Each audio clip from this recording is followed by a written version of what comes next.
Thank you for joining us today for EACC webinar, ESG Advertising, Latest Trends, Do's and Don'ts, and What's Coming Up in 2022. Welcome to today's webinar. This event is organized by the European American Chamber of Commerce and our network of chapters across the United States and Europe. The EACC is where Americans and Europeans connect to do business. My name is Christina Slezinska. I'm the Executive Director of the Florida chapter of the EACC and lead organizer for this program. To begin, a few housekeeping issues. If you wish to ask questions during the program, the interface or control panel is in the upper right-hand side of your screen. Please use the function called Questions at any time to join the discussion. One disclaimer. Please note that all comments and opinions presented by our speakers are their own and do not necessarily represent the views of the EACC or of its members. And a final note, we're recording this presentation and it will be posted very soon on our YouTube channel. We have a good number of registrants from both sides of the Atlantic for the program today, and it's still time. We would like to wish you all a happy and healthy new year. About a year ago, EACC Florida organized a program on influencer marketing. And as part of our advertising series, we felt the time was right to discuss another burning issue, ESG advertising. ESG standing for Environment, Social, and Governance. So, what is the latest? What are the do's, the don'ts, and what is coming up in 2022? So let us find out with our stellar cast of panelists. Edward Chansky is a shareholder at Greenberg Traurig and focuses his practice in the areas of intellectual property and advertising, sales promotion, trade regulation law, including charitable promotions, cause-related marketing, sweepstakes, and more. Ed is based in Las Vegas. Brinsley Dresden is partner at Lewis Silkin LLP. He is the head of advertising and marketing law and leads the firm's advertising and marketing sector focus group. He has over 2 decades of experience advising brands and agencies on a wide range of issues across a variety of sectors. Brinsley is based in London. Alan Sutton is a principal shareholder of Greenberg Traurig and senior chair of the firm's global intellectual property and technology practice. Alan is an experienced business lawyer with a principal focus on commercial transactions with IP property and technology issues, as well as privacy and cybersecurity matters. Alan also happens to be the president of EACC Florida, and we're absolutely delighted that he will be our moderator for the day. And now, without further ado, Alan, the floor is yours.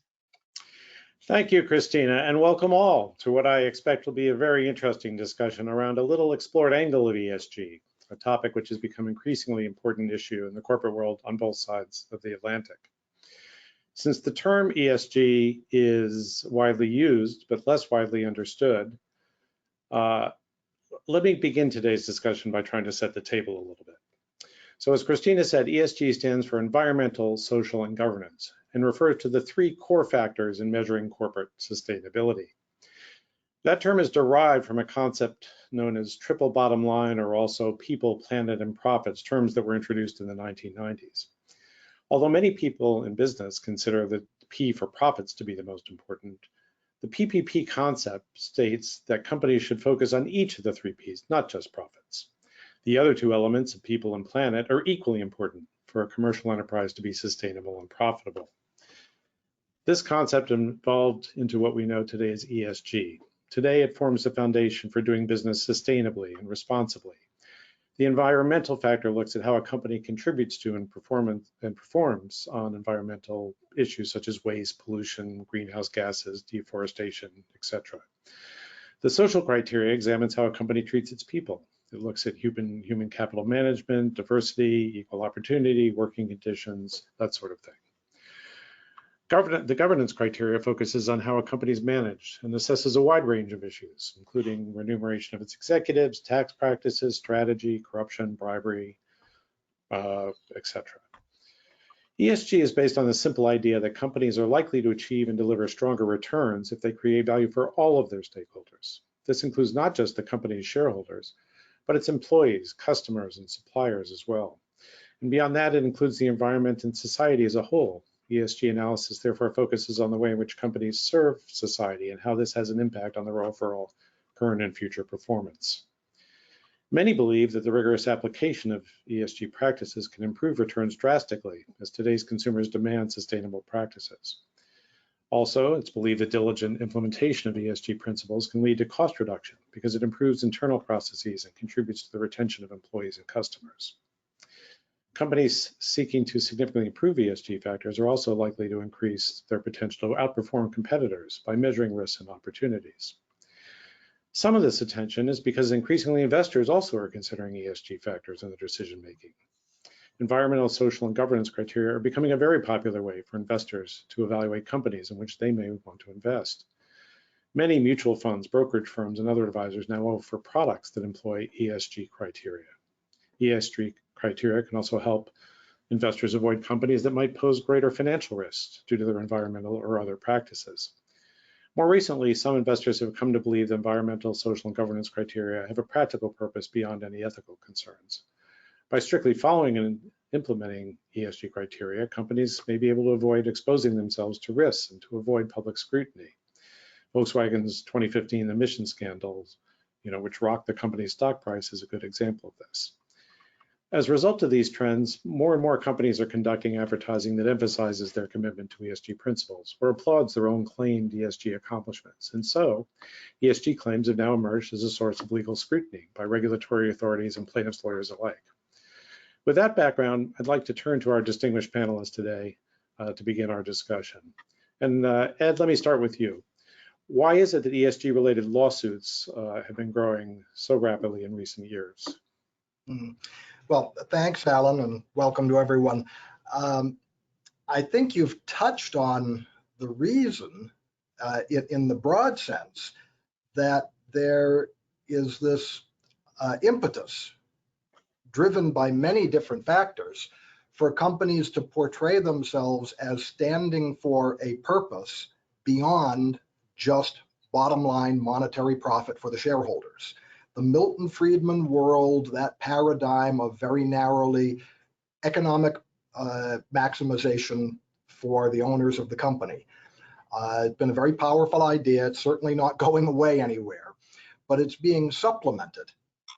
And whether this is a reaction to reach back to Enron, to the economic meltdown of 2008, to millennial generation, different views of what's important in the world. We're seeing a shift, and companies recognize it, and they recognize that they need to speak to that in their advertising. And I just want to remind everyone today, this is a session about advertising, how a company talks about its ESG, its do-good, if you will, initiatives and mission, rather than necessarily whether you agree that ESG is an important aspect of corporate life or how it necessarily plays out on the ground. We're talking about what a company says with respect to what it's doing. To fill in what I'm talking about a little bit, the Securities and Exchange Commission, I'm going to speak from the US perspective, and I'll certainly defer to Brinsley a little bit from the European side. The Securities and Exchange Commission in the US has had guidelines for about 12 years, I think it was 2010, and they are now in the process of finalizing regulations that require companies to explain their ESG initiatives in their filings with the SEC. A lot of companies already are doing it for the economic reasons.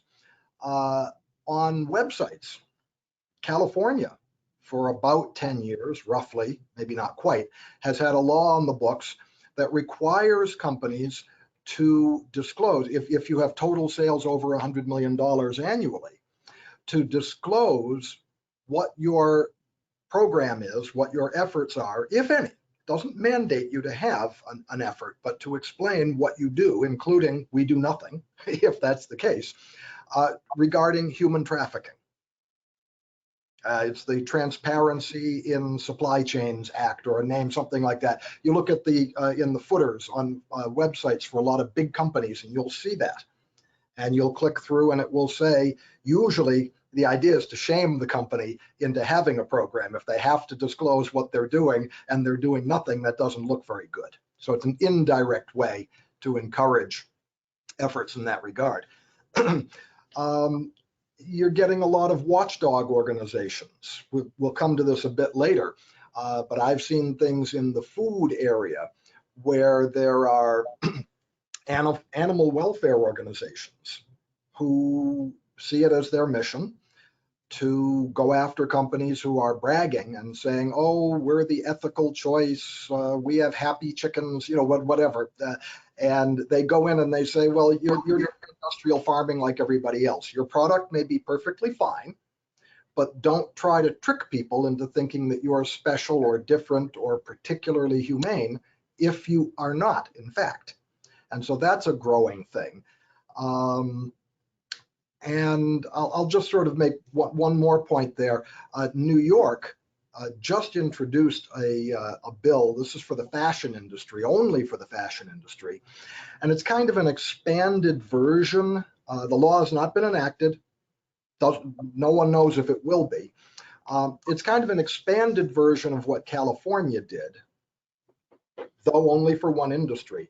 And so where a disclosure would have to be made about your practices on human trafficking and on labor practices, okay, that's pretty similar. But there would also be a duty to identify greenhouse gas emissions, water and chemical management reduction targets, and the like. A duty to account for the use of recycled materials, to disclose how median wages for certain suppliers compare to local minimum wage in living in various areas, and to map at least 50% of supply chain. This is pretty extensive. And some companies are doing these things already for market reasons, but you've got the California law, possibly something from New York, the SEC, and this is resulting in companies talking more, advertising more about their initiatives. And anytime you advertise about something that's controversial or that could be viewed, just simply could be viewed reasonably in different ways, you invite challenge. Sorry, that may be a very long way to have answered your question, Alan, but I wanted to give a feeling for what's going on.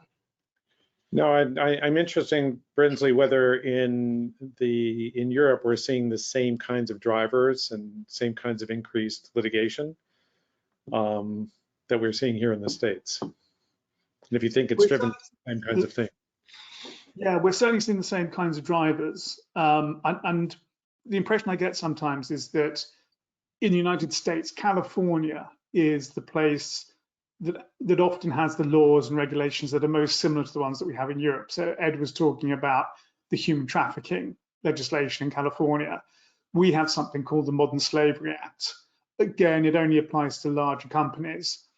And again, on their websites, you'll see the big disclosures about what we're doing to tackle modern slavery. Where maybe it's different is, sadly, as a lawyer, we don't have quite the same appetite for litigation that you do in the United States. So, you know, that's a bit unfortunate. But one of the big drivers is we have a system of advertising self-regulation in Europe, particularly strong in the United Kingdom, and through the Advertising Standards Authority, which is pretty well known globally, working increasingly, in fact, with the NAD in the United States and other sort of SROs in the United States and globally. And the ASA provides a great platform for non-governmental organizations and special interest groups like Greenpeace, Friends of the Earth, also for probably left of center newspapers like The Guardian, and also just for kind of concerned citizens. If they see an advertising claim, particularly in the kind of environmental space, they can file a complaint with the Advertising Standards Authority. It doesn't cost them any money to make the filing. They don't take on any cost risk if the complaint is not upheld. And they can also exploit the fact that in advertising regulation, the burden of proof is on the advertiser, not on the complainant. So it's perfectly legitimate to file a complaint with the ASA and to say, we've seen this advertiser make this claim about their car and its environmental impact, or about this food product and its environmental impact. We think that they should be made to substantiate that claim and prove, with the burden of proof on the advertiser, to prove that claim is not misleading. And so it's a great way, if you're a campaigner, either corporately or as an individual in this space, you can say, fine, let's just file a complaint with the ASA and see where it goes. The ASA tends to be pretty sympathetic to these complaints. They don't always uphold them, and there are some examples we can look at where they haven't upheld a complaint.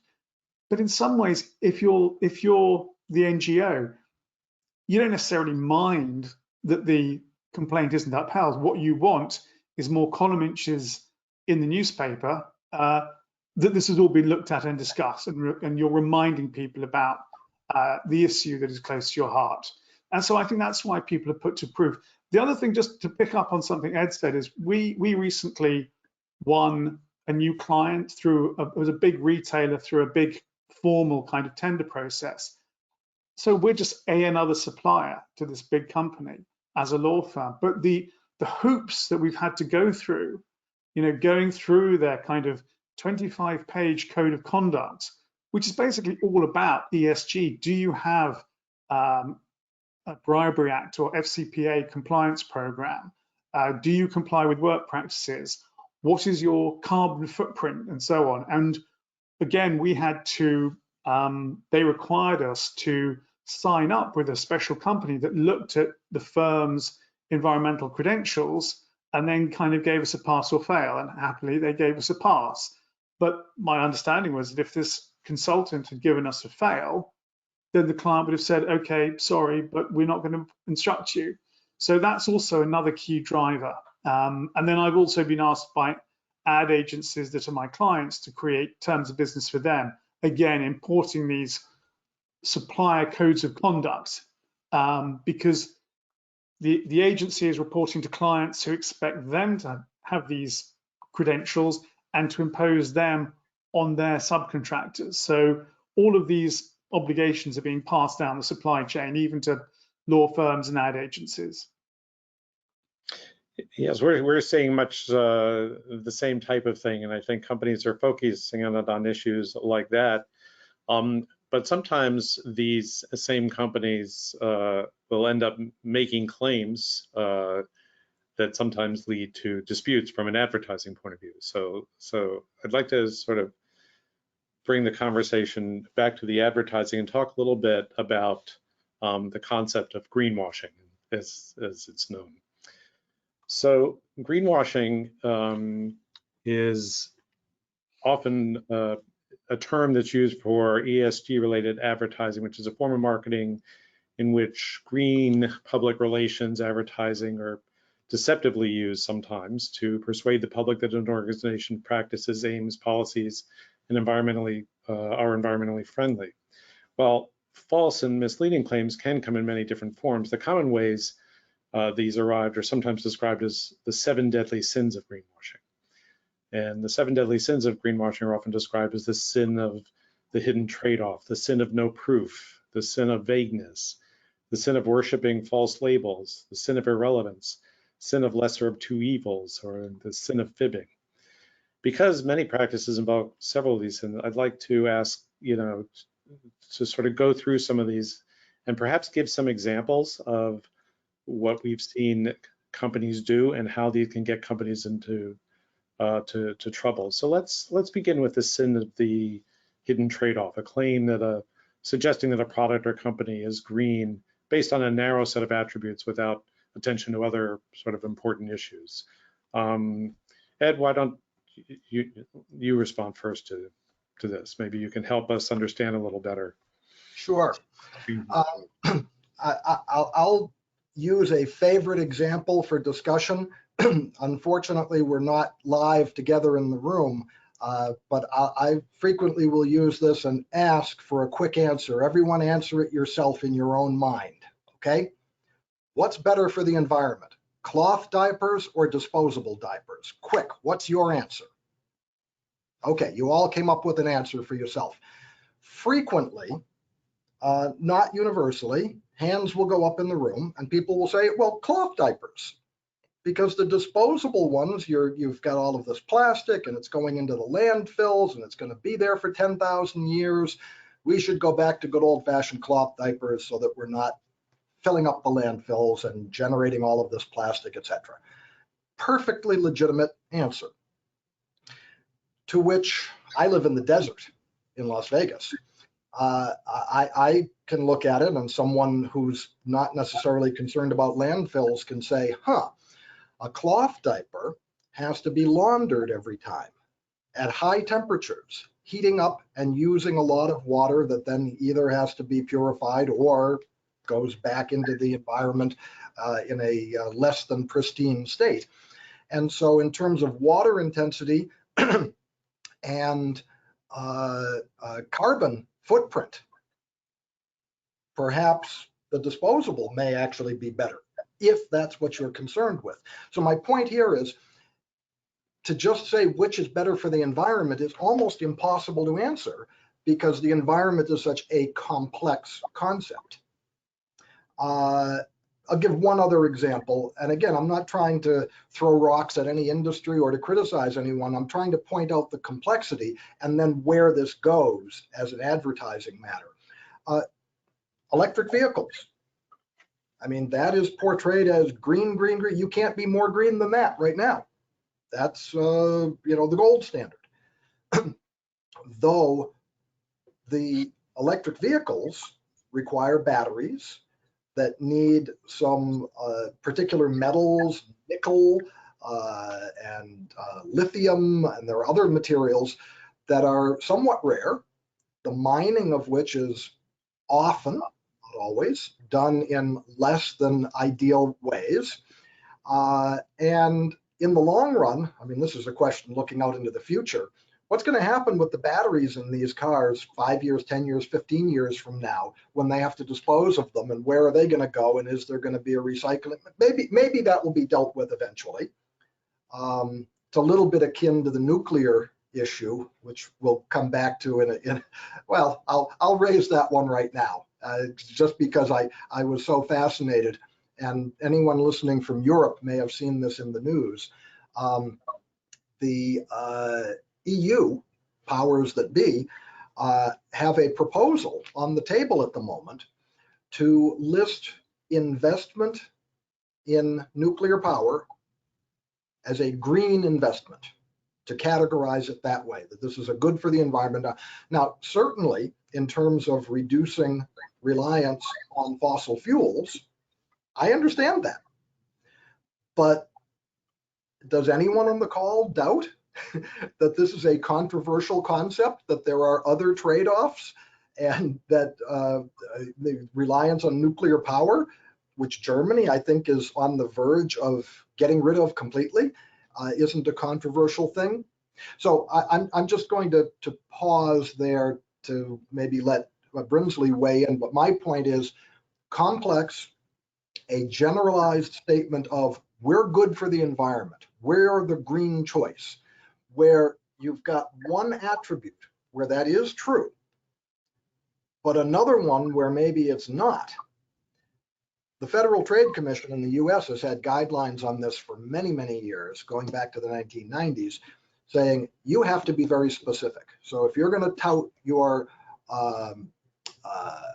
disposable diaper and you say better for the environment, you say using this diaper reduces water consumption compared to a cloth diaper by however many liters over a year.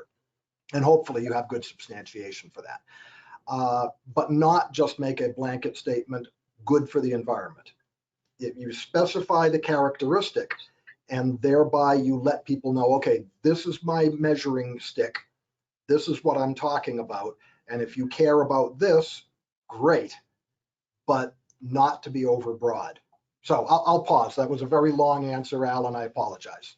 Brinsley, I'd like to hear the European point of view, whether we just have different views on nuclear energy, to use Ted's example, or Well, I think we across Europe, and sadly, cards on table, I am heartbroken that the United Kingdom is no longer part of the European Union, but we're not for now. I think attitudes towards nuclear power are shifting. I think the Germans now realize that being reliant on Mr. Putin and his gas supplies isn't necessarily the greatest solution in the world to your energy concerns. And I think the kind of appetite for nuclear power may come back, both for environmental reasons and for energy security reasons. Certainly in the UK, I've never seen an advert for nuclear power in the UK. The analogy is, which I have seen, is advertising for wind farms. We are finally, I think, getting our act together on wind farms. In the UK, we can have offshore wind farms, which are expensive, but they don't spoil anybody's view. We also have increasing amounts of onshore wind farms, and we're a very small country. There's not many places where you can put wind turbines on land without spoiling somebody's view.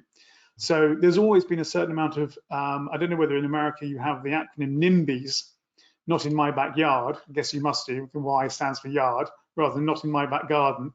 But the NIMBYs always complain, and so you get big companies wanting to put in planning applications to build a wind farm, and they'll advertise, usually in local media, to try and get support for their planning application and sort of see off the objections. And then the people who don't want the planning application to be successful will lodge their complaints. So there's been some of that over the years. So that's on the sort of the energy side. It's a very interesting area. On the side of cars, picking up the baton from some of the things Ed said, I'm not sure if Todd is able to bring up the example of the Hyundai ad. So if we could go to the second ad, please, Todd, with the picture of the Hyundai Nexo. And this is one I picked up, which is the sin of the hidden trade-off. And this is an example just from last year, relatively current.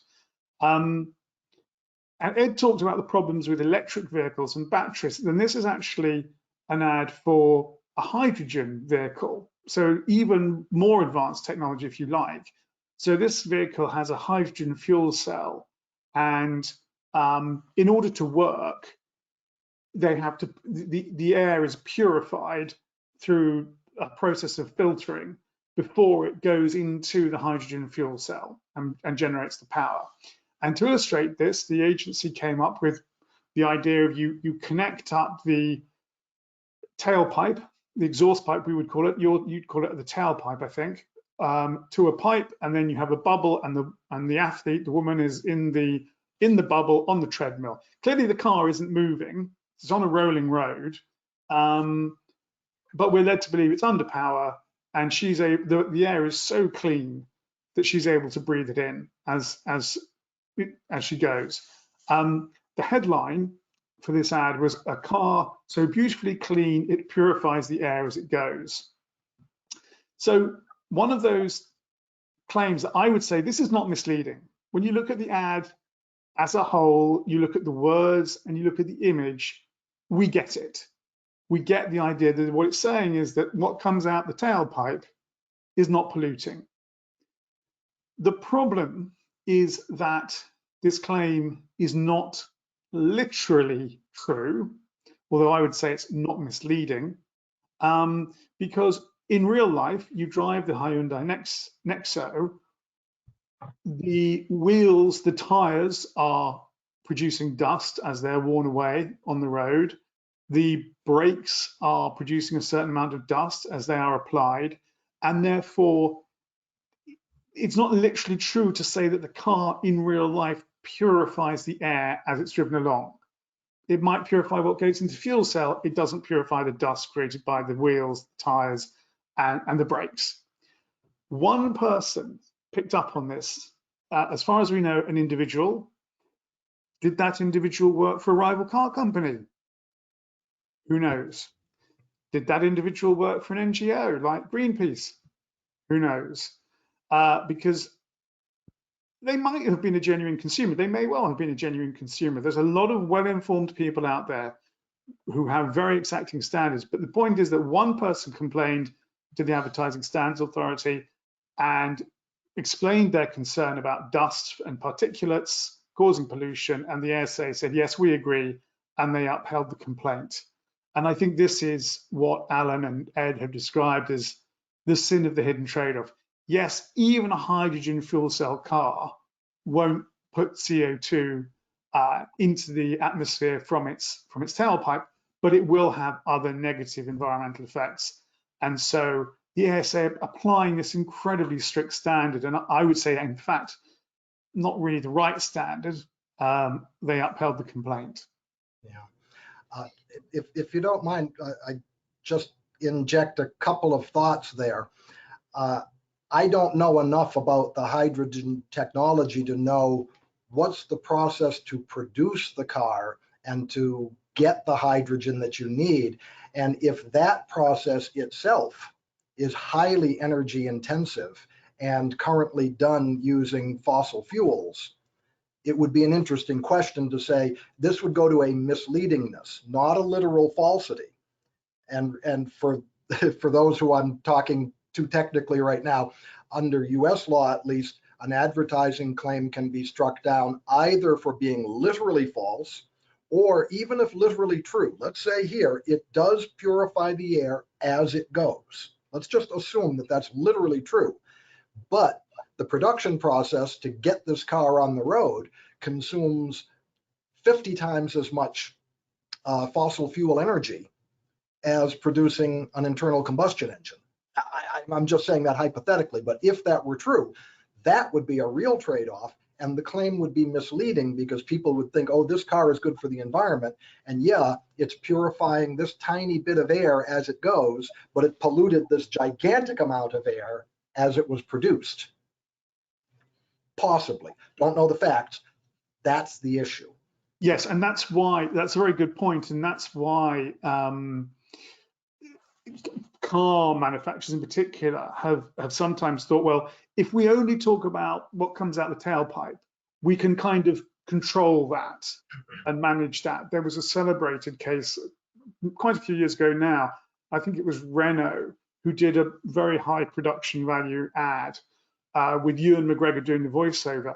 And they talked about how they built environmental issues cradle to grave.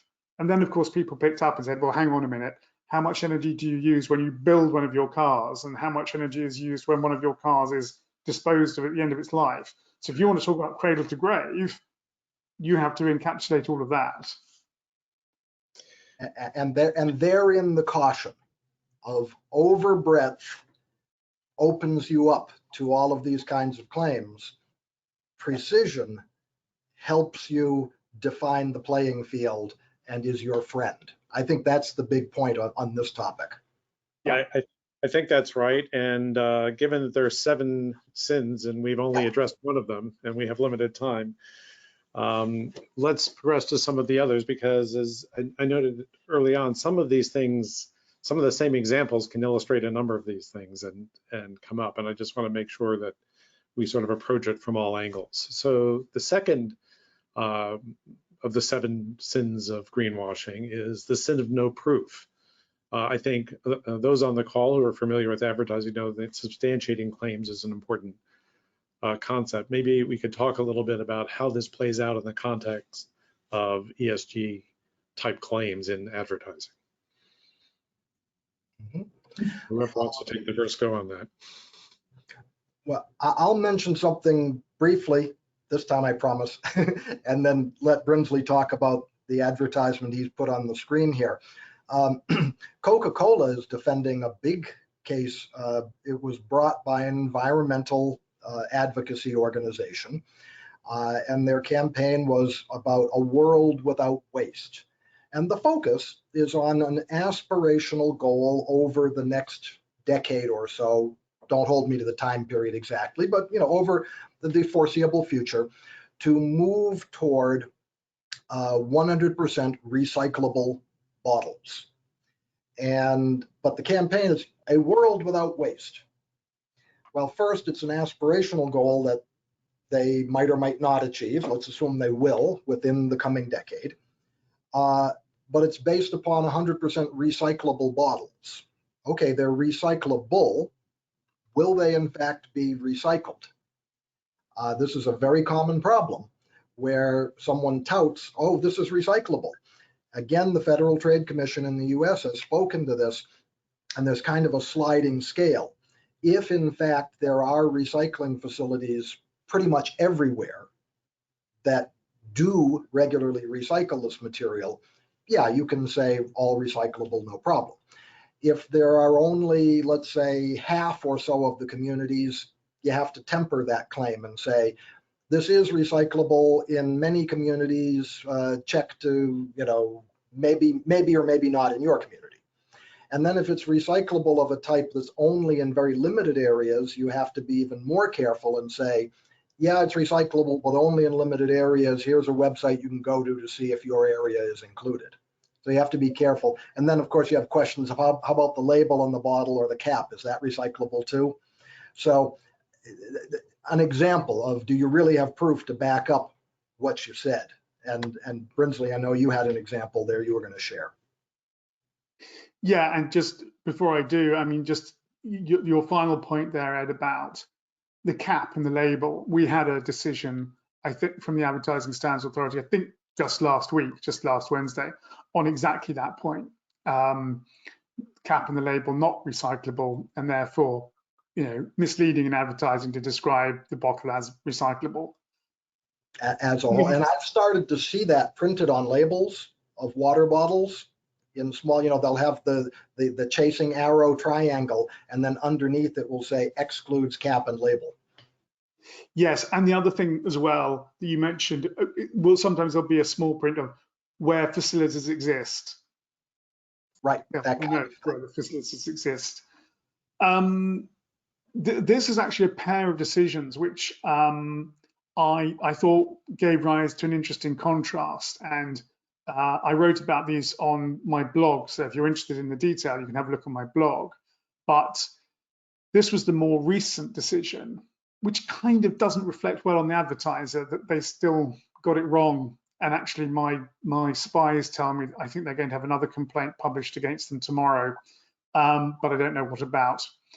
My spies only tell me who's having a complaint upheld against them. They don't tell me exactly what it's for. So these guys, Alpro, produced this range of plant-based dairy substitute products. And there was a number of problems with this, the vagueness and the no proof. The vagueness being, in particular, what caused a concern was good for the planet. What does good for the planet mean?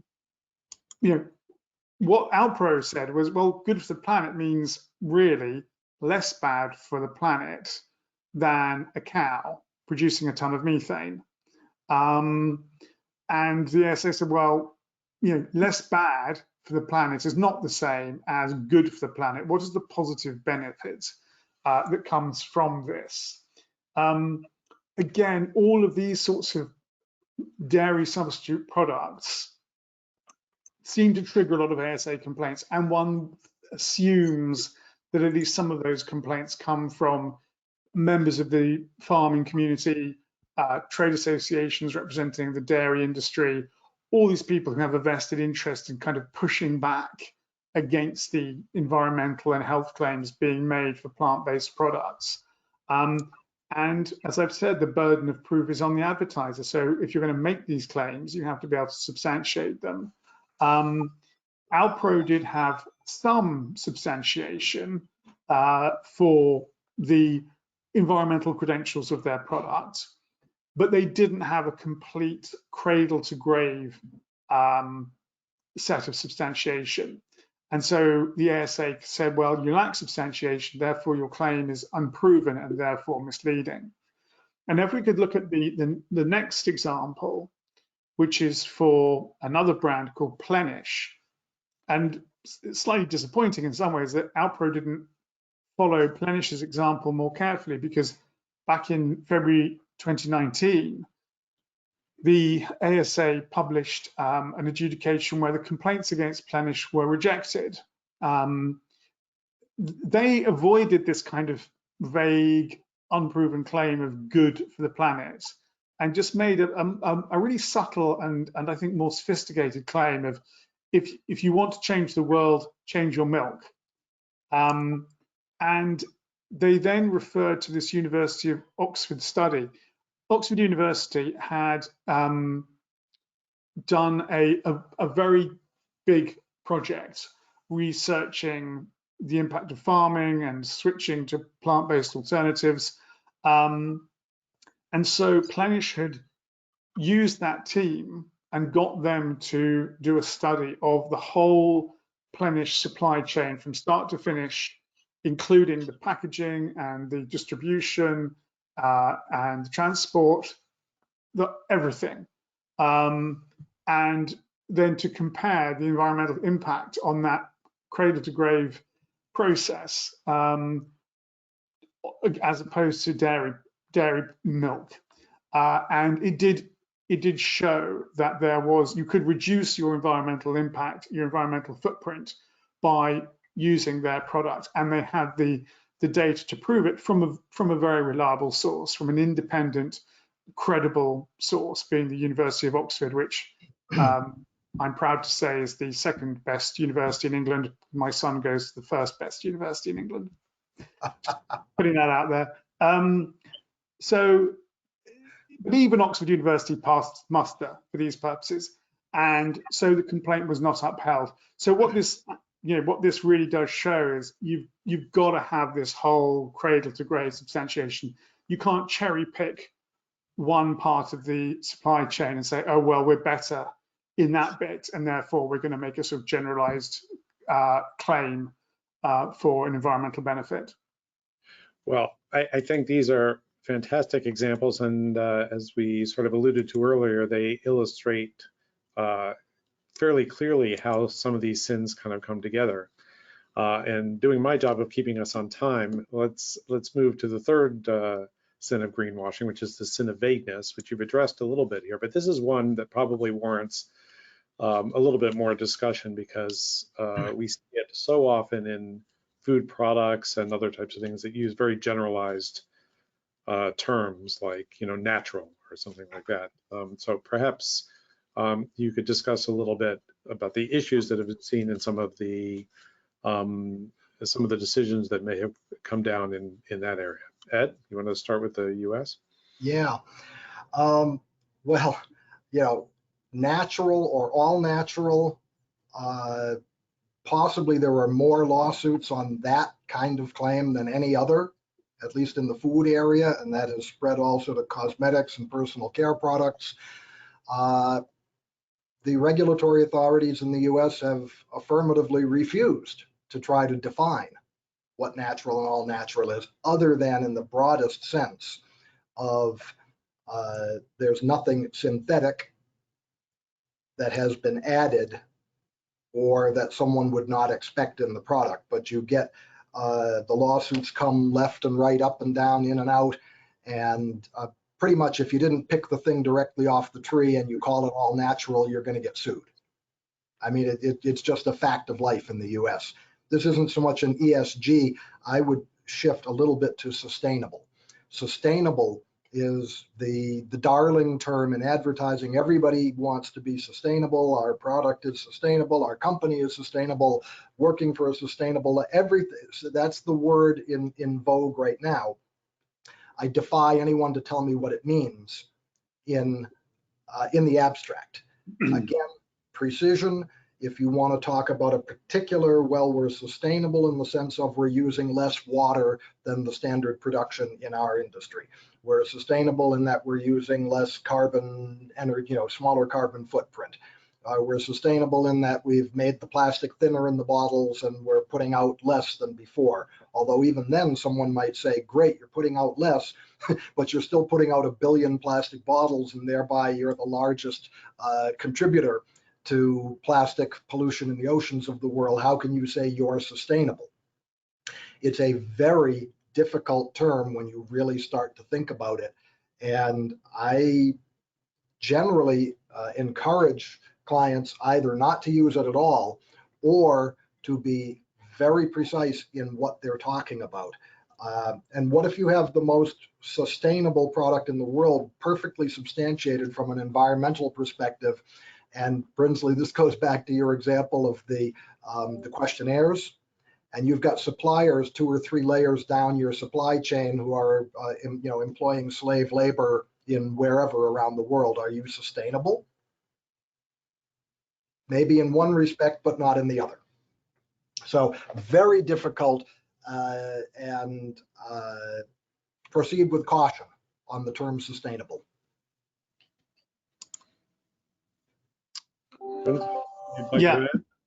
Yeah, no, I mean, it's very, very similar. You can sometimes get away with saying the product's made with a natural ingredient, but ingredients always have to be processed in order to be incorporated into a food product or a cosmetic product. So by the time you've processed it, it might have started life as an avocado, but you've processed it to within an inch of its life. So to say made with natural avocado is kind of not really true. Who wants to wash their hair with an avocado? Nobody. So yeah, it's been a very similar trajectory, and as Ed says, in the UK as well, this kind of label of sustainable is very awkward. I mean, what's getting quite interesting now as well, I suppose, is there are increasingly whole kind of product categories which are becoming difficult to advertise. And I had one other example which kind of illustrates this, which Todd might be able to bring up. That first example, Todd, of the Land Rover SUV. So this was an ad for the Land Rover Discovery. And there were a number of complaints about this ad, which I thought were made in bad faith, to be honest. People saying life is so much better without restrictions, and people said, "Oh, that means that Land Rover is saying that there should be no environmental restrictions on where you can drive your car, and you should be able to drive off-road wherever you want." But actually, it's all about COVID restrictions being lifted and being able to take a test drive, which is abundantly clear from the body copy.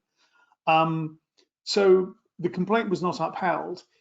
The Guardian newspaper is weirdly where Jaguar Land Rover had placed this ad, which was an odd choice because the sort of shared set of Guardian readers, likely buyers of Jaguar Land Rover Discoveries, is a very small shared set. There's not many in both. But it also meant that when the ASA was investigating, they had sent Jaguar Land Rover, they'd sent the Guardian the draft recommendation which got put to the ASA Council, which was that the complaint should be upheld. But that's only a recommendation. The council, which is the decision-making body, they looked at this and they said, no, this complaint shouldn't be upheld. This is completely misconceived. So they rejected the complaint. The Guardian reported this, that the complaint had been upheld, but the ASA had overturned it, which is just not true. Nothing had been overturned. But increasingly, and Guy Parker, the chief executive of the ASA, has spoken about this, about the possibility that we are moving towards a situation where products which are inherently unsustainable or bad for the environment, there could be, we could be looking at rules that will say, well, on the basis of social responsibility and the requirement that all advertising must be prepared with a sense of social responsibility, we could ultimately get to a point where you won't be able to advertise SUVs because, I mean, particularly in London, most, which is where you see most SUVs being driven, you don't really need an SUV to drive around the muddy fields of London, but a lot of people have them. So it might be that the drive for social responsibility and sustainability will mean that it will become very difficult to advertise these kinds of gas guzzling vehicles. Let's and again, keeping an eye on our limited time today, get to sin number 4 in the 7 sins of greenwashing, which is the sin of worshiping false labels. Perhaps, Ed, you can sort of explain what that means and talk about it. And we'll just touch on this briefly. This one's actually pretty simple. Many companies years ago decided to come up with logos to put on their product to tout that it was green, and maybe the product really did have some beneficial attribute. But there was no actual independent organization. There was no Oxford University. This was just some logo that the company came up with and put on there to make it look like there was a good housekeeping seal of approval that came from somewhere else. And that's very much frowned upon. I actually have a little example I have here. We'll just hold it up, whether people can see it on the screen. Climate neutral wine. It's an interesting ad. You go down to the bottom of the ad, and there is actually a certification that's on there, and it's from an actual organization. That's the right way to do it, and not to make up your own symbol or logo that will look like it came independently when in fact it didn't. And no doubt the wine is driven from the vineyard to the retailer in an electric vehicle run on electricity that is generated from a wind farm or other renewable source. Great questions. Who knows? And perhaps the independent certification agency actually does the due diligence to that level. I don't know. Although it's a very interesting, I remember years ago being asked, somebody wanted to say no carbon used to make this widget. And I said, is that really true? And they said, oh, well, we bought offsets. And the answer was, therefore, it was literally false. And although perhaps not misleading. I mean, that's a rare case. But I said, no, you can't say no carbon was used. You can say carbon neutral production, we buy offsets for this. But, again, be careful and be precise. It's not nice to fool Mother Nature. Well, let's take a moment then and move on to the next sin of the 7 deadly sins, which is number 5, the sin of irrelevance. That's typically refers to an environmental claim or another type of claim that may be truthful, but not particularly helpful or relevant. Yeah, well, the irrelevance one I've seen come up a lot on food situations, and I didn't put the example in. You'll see claims for poultry product. No added hormones, no hormones, something like that. Well, by law in the United States, you can't add hormones to poultry for human consumption anyway. So to tout that, it's a truthful statement, but it's misleading to the extent the advertiser is trying to distinguish their product and say, wow, we're special, we're different. So careful advertisers will make the statement with an asterisk and a footnote explaining, USDA prohibits adding hormones to poultry. So, chlorofluorocarbon, I'm sure I said that wrong, the CFC free. Again, it's been illegal to produce new CFCs for sale for 20 years. So kind of a little cheesy to elevate that kind of common characteristic as if your product is any different from others. Yeah, and in Europe, there is in the cosmetics directive, I think there is a specific prohibition on doing this. I mean, your product has some special characteristic because it doesn't include something. If you're not allowed by law to include that ingredient in the product, then it's a breach of the directive to make that claim. Yeah. Whereas here it's okay as long as you explain then, well, everybody is like this. We're just letting you know. What about the sixth sin in the seven sins of greenwashing, which is often referred to as the sin of the lesser of two evils? Maybe you could sort of address this. And You mean like the organic cigarettes or the fuel efficient SUV? You know, where oh yeah, well, we've got this characteristic where we're good, but that one where we're, you know, I think that we've sort of touched on that, and of course fibbing, you know, just outright lying. That I don't think we need to discuss very much. Although Alan, you mentioned way back at the beginning of our discussion, Volkswagen, in a sense, got trapped up on that, talking about their vehicles where somehow the computers had been doctored to falsify the emissions tests. well, as I recall, in that case, the cars had been programmed to only run their emissions controls when they were being tested, and not at other times. So that definitely does sort of touch on our final and seventh sin, which is, as you called it, the sin of fibbing. So we have really are approaching the end of our time. I'm just looking to see if there are any questions posted, and don't see any. So I really want to thank. Yeah, go ahead, Ed, if you want to make some conclusions. Did we not have a question that came in asking whether GMO products are natural or could be advertised as natural? Yes. It's a great question, whoever posed it. I think the answer is it kind of depends. I'm not aware of a case on that. I mean, if you want to be a real scientist about it, you know, there are lots of products that have been created over time by crossbreeding of different kinds of, you know, oranges and creating the, you know, the plum quad or whatever, you know, whatever they're called. That's a genetically modified item.